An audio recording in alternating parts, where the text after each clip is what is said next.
Eh bien, aujourd'hui à l'émission Érable en bref, voici nos invités. José Crête de la Fédération des harmonies et orchestres symphoniques du Québec, Stéphane Proulx de la FAMEC, qui sera question des cours de musique dans nos écoles, Carl Mallette, qui est le nouvel entraîneur des Tigres de Victoriaville, et Stéphane Dion, qui va nous parler de la diffusion des matchs de hockey, justement des Tigres de Victoriaville. Là-dessus, bonne émission!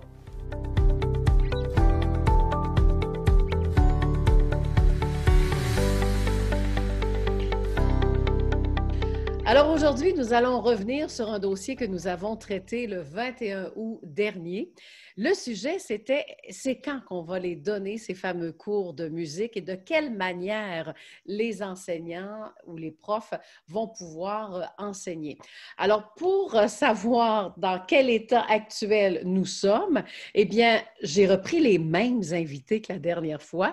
Alors, les dames d'abord. José Crête, qui est présidente de la Fédération des harmonies orchestres symphoniques du Québec. Bonjour, José.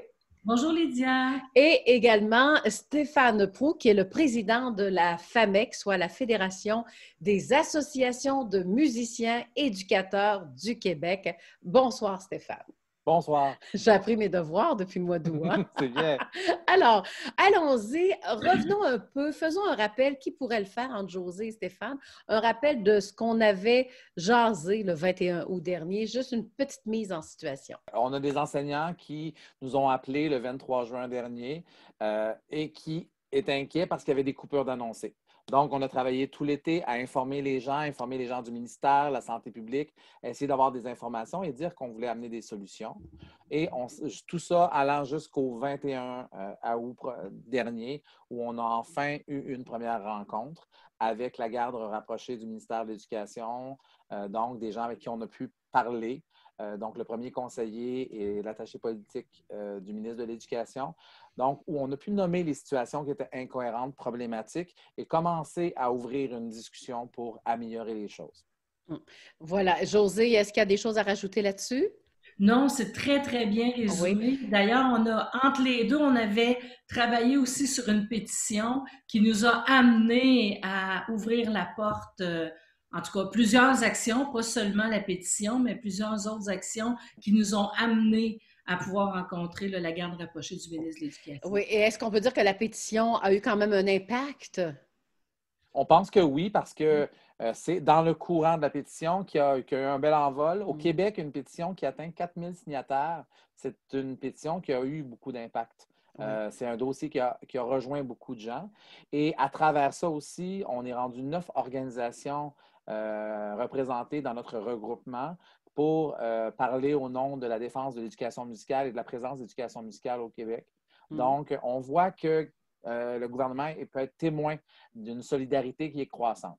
Bon. Ouais, c'est pas juste le monde d'éducation, là, il y a le monde aussi professionnel et communautaire qui sont derrière le regroupement là, de les neuf associations.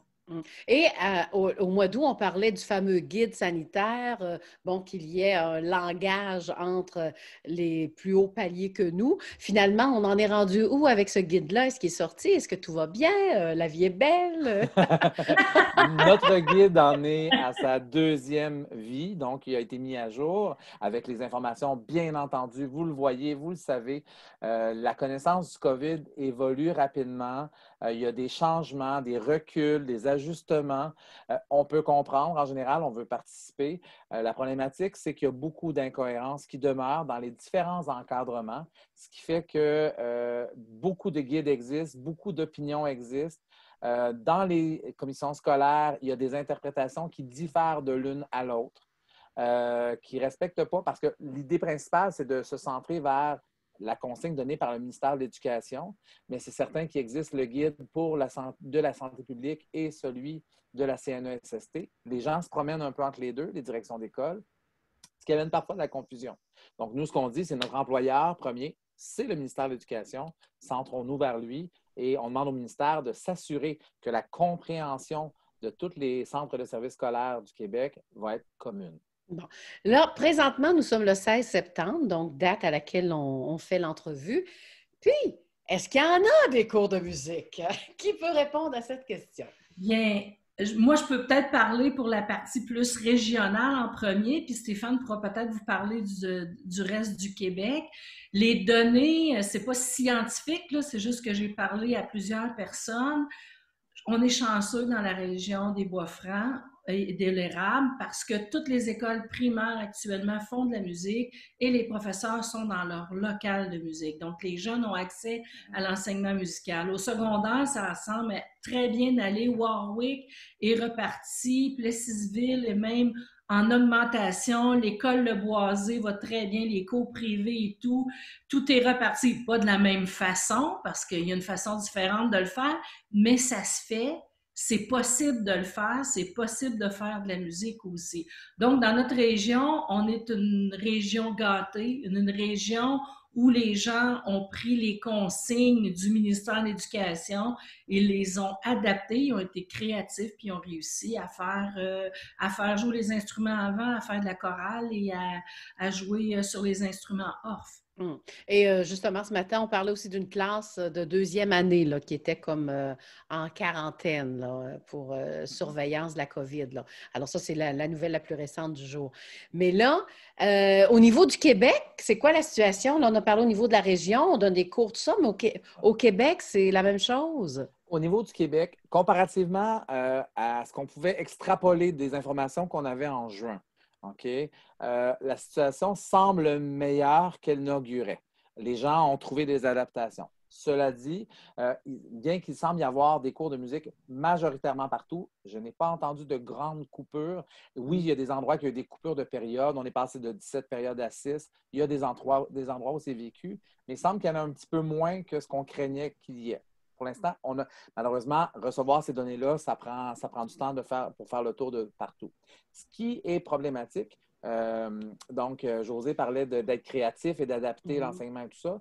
Mais dans certains milieux, on a des directions de commissions scolaires, de centres de services scolaires, désolé, on ne s'habitue pas, et des directions d'établissements qui, des fois, veulent tellement pas prendre de risques qu'ils vont plus loin que les consignes du ministère. Le ministère de l'Éducation permet l'enseignement des instruments avant, selon certaines conditions. Le ministère de l'Éducation permet le chant, permet des choses comme ça. Et dans l'application, on a des profs qui se font interdire d'utiliser leur local, contrairement à ce que vous vivez chez vous. On a des enseignants qui se font interdire de faire du chant, interdire de faire de la flûte à bec, interdire de faire des instruments avant. Donc, alors que c'est permis. Et donc, il faut voir pourquoi, il faut essayer de questionner chaque milieu à travers le Québec.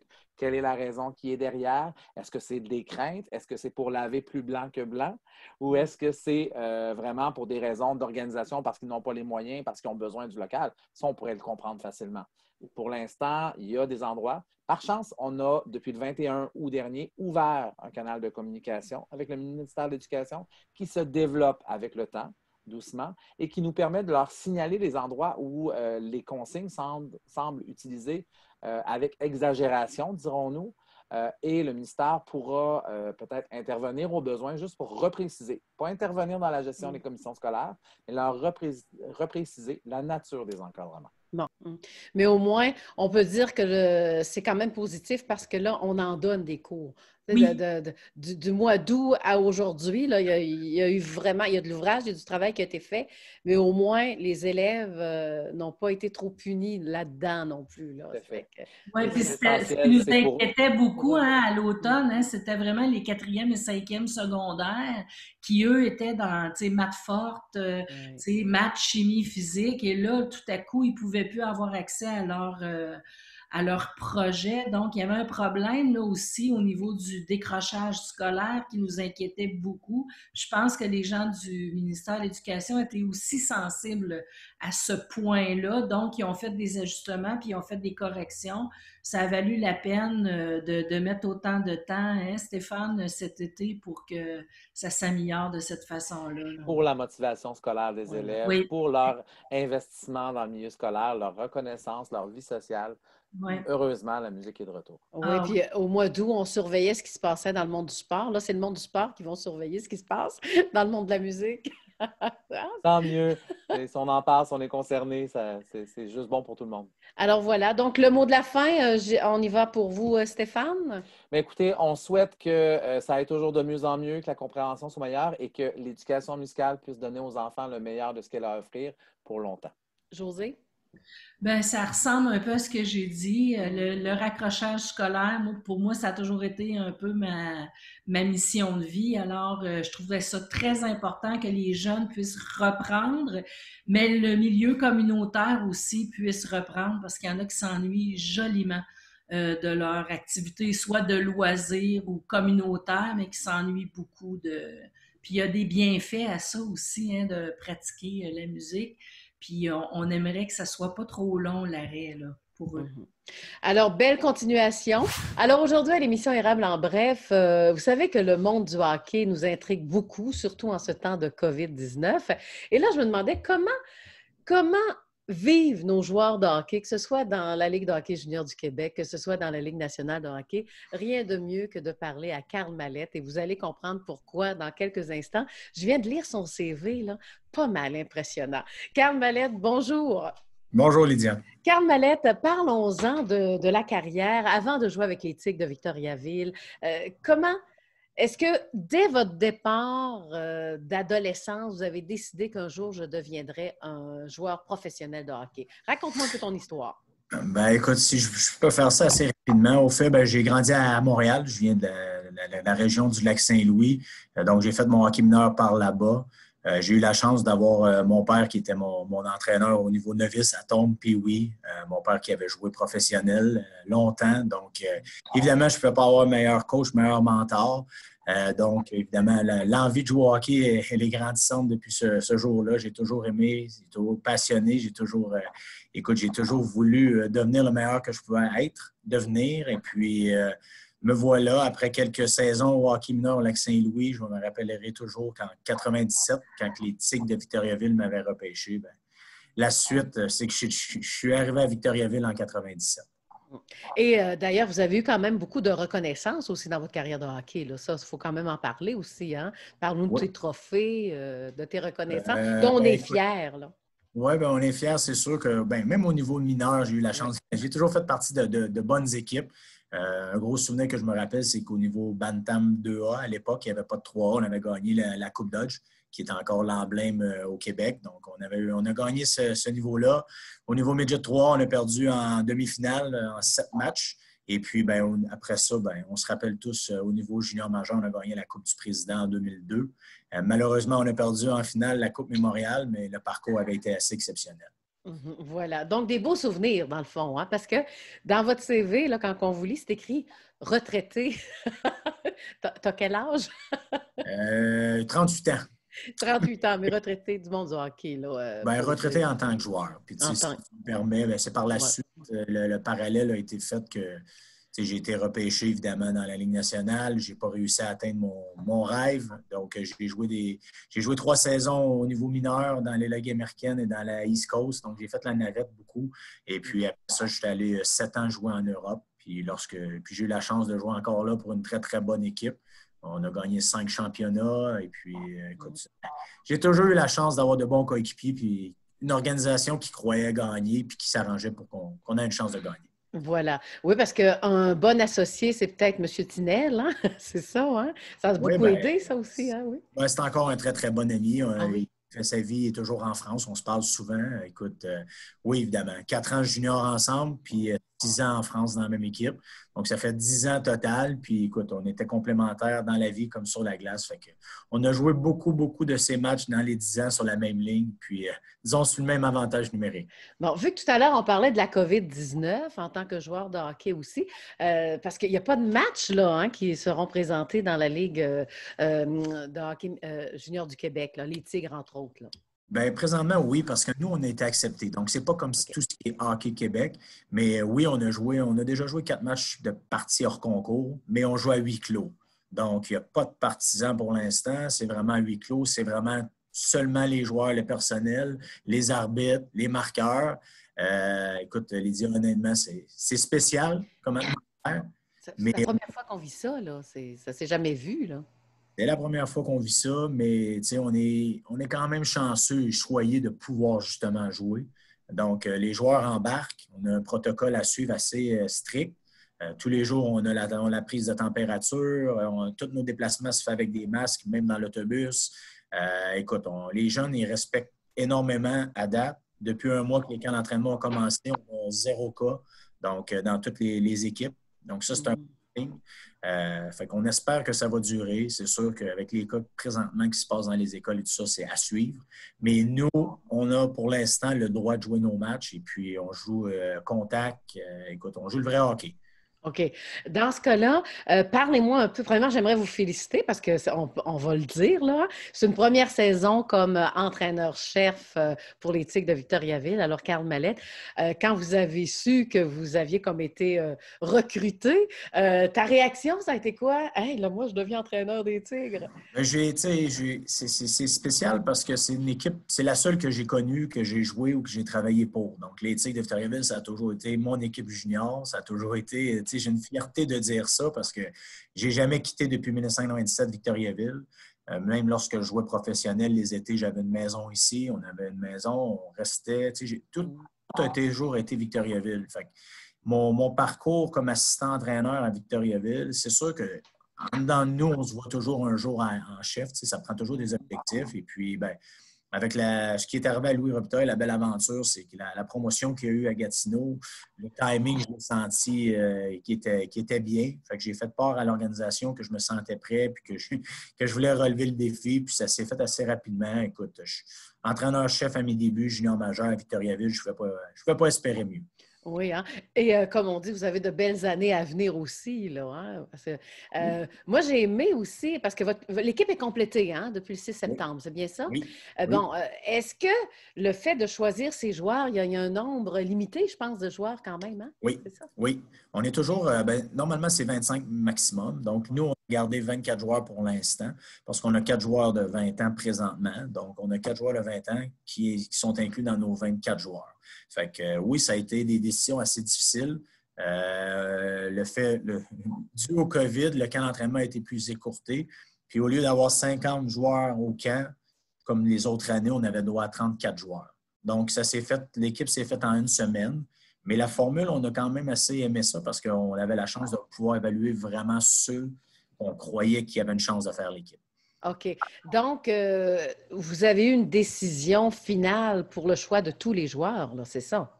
Oui, bien, c'est une affaire d'équipe. Hein. Écoute, Une affaire d'équipe? OK. On a tous notre mot à dire, puis mon directeur général aussi, évidemment. Il y a un gros, gros mot à dire là-dedans. Bon, bien, dans ce cas-là, comment tu vois ton équipe là, pour l'année, une année qu'on n'a jamais vécue non plus, fait qu'on ne peut pas dire on se base sur le passif, hein, parce que c'est nouveau. Donc, comment se porte ton équipe ou qu'est-ce que tu penses que ton équipe va aller jusqu'où finalement, là? Juste avec ton sûr pif que, de hockey. ce qui est le fun dans cette équipe-là, c'est que j'ai plusieurs joueurs que j'ai eu la chance de voir grandir avec l'organisation dû à mon 3 ans en tant qu'assistant-entraîneur. Fait que je connais beaucoup de joueurs revenant cette année. On a beaucoup de vétérans qui reviennent. On a fait des échanges aussi qu'on a rajeuni l'équipe. On a rentré un joueur de 17 ans, on a rentré 2-3 joueurs de 18 ans. Donc, on a un beau mix, je te dirais, de joueurs et d'âge. Parce qu'au niveau junior, c'est souvent un cycle de 3 ans. C'est toujours en fonction de gagner la 3e année. Donc là, nous, on a un mix qu'on peut s'amuser un peu, disons, selon les performances qu'on va avoir d'ici Noël. On s'attend à un bon début de saison, évidemment. On a une belle équipe ici. L'atmosphère, elle est vraiment bonne à date. Puis, on pousse toutes dans la même direction de vouloir gagner. Mais, tu sais, je le répète souvent que les 18 équipes ont le même objectif qui est de gagner. Donc, qu'est-ce qui va faire la différence? Moi, je pense c'est au petit quotidien.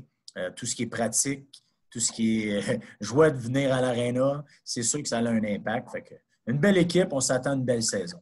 OK. Et avec la COVID, est-ce que les joueurs proviennent pas mal de la région ou on est allé piger dans d'autres provinces? Là? C'est comme d'habitude. Comme d'habitude, OK. Et nous, on a la chance d'avoir nos 2 Européens parce qu'ils ont passé l'été ici à Victoriaville. Donc, nos 2 joueurs, Mial Abramov et Igor Serdiuk, qui sont déjà prêts à jouer. Donc, ça, c'est un petit avantage qu'on a. On a nos Européens prêts à jouer versus les autres équipes qui ne sont peut-être pas tous arrivés. Mais on a quelques joueurs de la région cette année. On a graffé quelques-uns. Puis, c'est sûr que c'est le fun. À talent égal, c'est le fun d'avoir des joueurs de la région aussi dans l'équipe. Voilà. Et là, j'aimerais ça qu'on parle des fois de les trios, hein. Bon, est-ce qu'il y en a un dans le camp d'entraînement qui, selon les tests que vous avez fait passer, là, là, ces trois joueurs-là ensemble, ça va être un bon trio, là. Ben, on a une petite chimie, là. Présentement, on va pratiquer. Écoute, on est dans on est dans les matchs préparatoires, mais c'est sûr que j'aimerais voir nos deux Russes ensemble avec Brooklyn Kalmikov. C'est trois joueurs assez spectaculaires qui, offensivement, peuvent apporter beaucoup. Donc, ils ont déjà une belle complicité entre eux autres. Après ça, pour ce qui est des autres trios, ça va être assez une belle compétition saine à l'interne. Il n'y a personne qui est sûr de garder sa chaise. Donc, ouais, ça va aller vraiment au mérite. Puis présentement, on essaie toutes sortes de choses, mais ça se passe bien pour nous. OK. Et est-ce qu'on a choisi le C finalement de l'équipe déjà ou on a un doute ou ça jase dans la chambre? Écoute, ça jase un peu, ça jase de partout. C'est sûr qu'il y a des joueurs qui se voient. On a eu des rencontres individuelles. On ne manque pas de leadership. Ça, c'est sûr, dans la chambre, on a beaucoup de leadership cette année. Puis nous autres, en tant que coach aussi, c'est sûr qu'on a une courte liste de qui on va capitaine. On n'est pas sûr à 100 % encore. On ne veut pas l'annoncer encore à 100 %. On les regarde agir, mais présentement, on a beaucoup de leadership au sein de l'équipe. Puis, on leur répète aussi que, dans le fond, il y aura 4 joueurs qui auront des lettres. Et puis, ben, les autres, il faut qu'ils continuent à être des leaders à leur façon. Puis, c'est ce qu'on est en train de bâtir ici comme équipe. Ouais, vous l'avez dit, hein, vous parlez beaucoup, le mot équipe revient souvent. Il ne faut pas décevoir personne. Puis, il faut attendre la conférence de presse aussi. Hein, ben, c'est parce que c'est ce qu'on leur dit. T'sais, on a un mot dans la chambre, un de nos slogans, c'est partnership.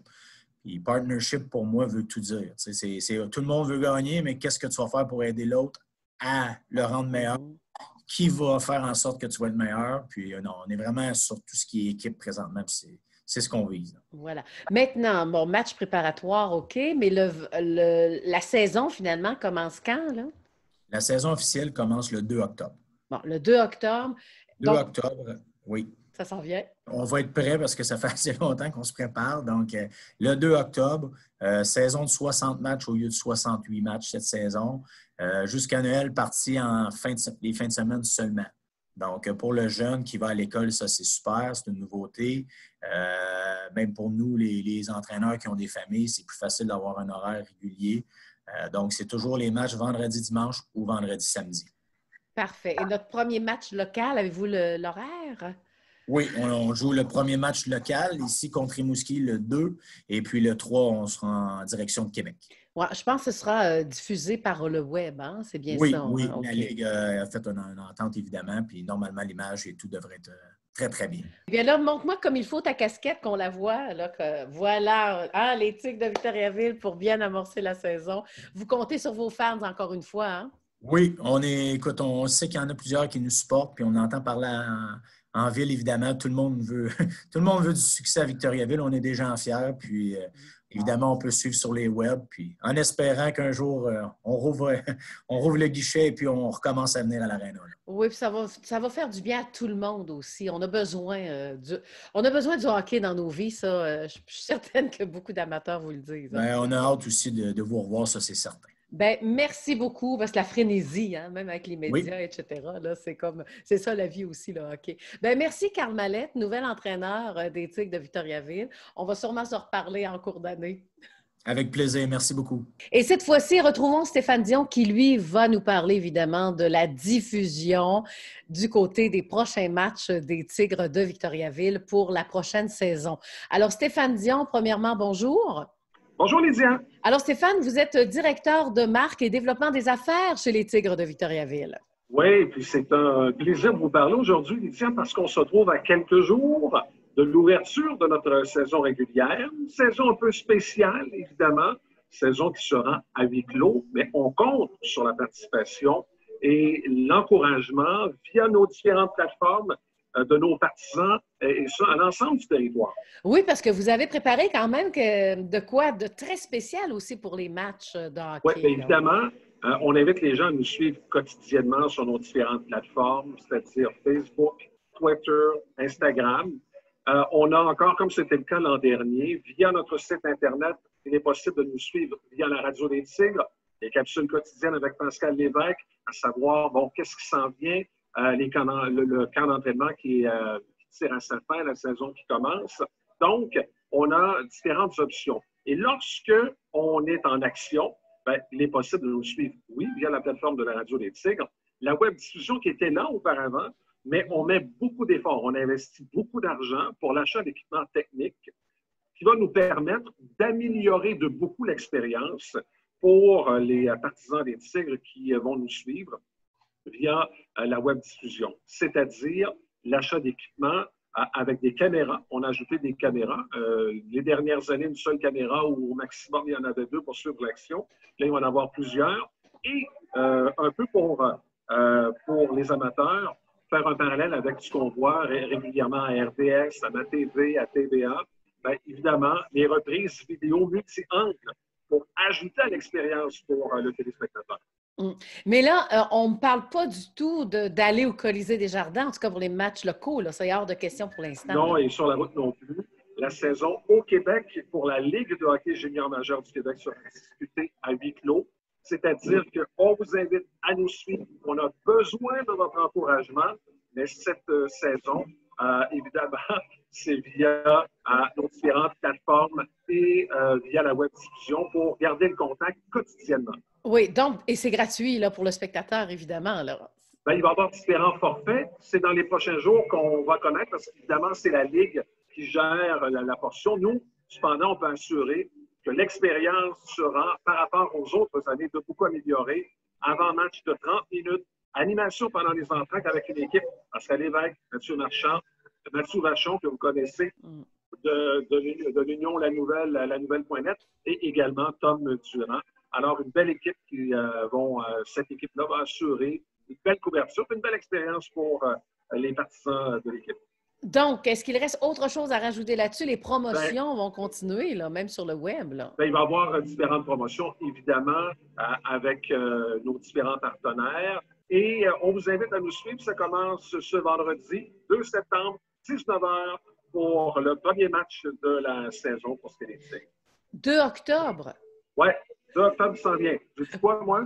2 septembre. Ah, bien, 2 octobre. Bien, on est actuellement dans les préparatifs des tout derniers jours du mois de septembre. Donc, on se prépare pour le 2 octobre. Alors, c'est très bien. Nous serons du rendez-vous. Go, Tigre, go, finalement. Ben oui. Et on a hâte de la rencontrer. La mascotte, là, est-ce qu'on va la voir? Ben oui, c'est ça. Nous aussi, on a hâte aux sorties avec le Griffe-Tout, malgré que les sorties cette année se feront plutôt rares. Bon, bien, dans ce cas-là, au plaisir. Et puis, pensez-vous qu'avec la nouvelle équipe des Tigres, Stéphane, parce que je sais quand même que vous connaissez très bien le sport, de votre côté, qu'est-ce que vous pensez de l'équipe, là? Ah bien, évidemment, c'est une saison importante, équipe à maturité, avec, entre autres, Mihail Abramov, qui était parmi les meilleurs joueurs de la Ligue l'an dernier. Alors, il va participer, on pense bien, au championnat du monde avec l'équipe de la Russie. Moi, je pense qu'il va terminer assurément dans le top 10, c'est peut-être même dans le top 5 des meilleurs marqueurs de la Ligue, si tout va bien. Voilà, et on ne sait jamais jusqu'où on peut se rendre avec la nouvelle équipe des Tigres de Victoriaville. On se le souhaite le plus longtemps possible et ça commence le 2 octobre. Merci Stéphane, à la prochaine. Bon plaisir. En conclusion, vous aimeriez que l'on parle de vous? Écrivez-nous via courriel tvc@outlook.com.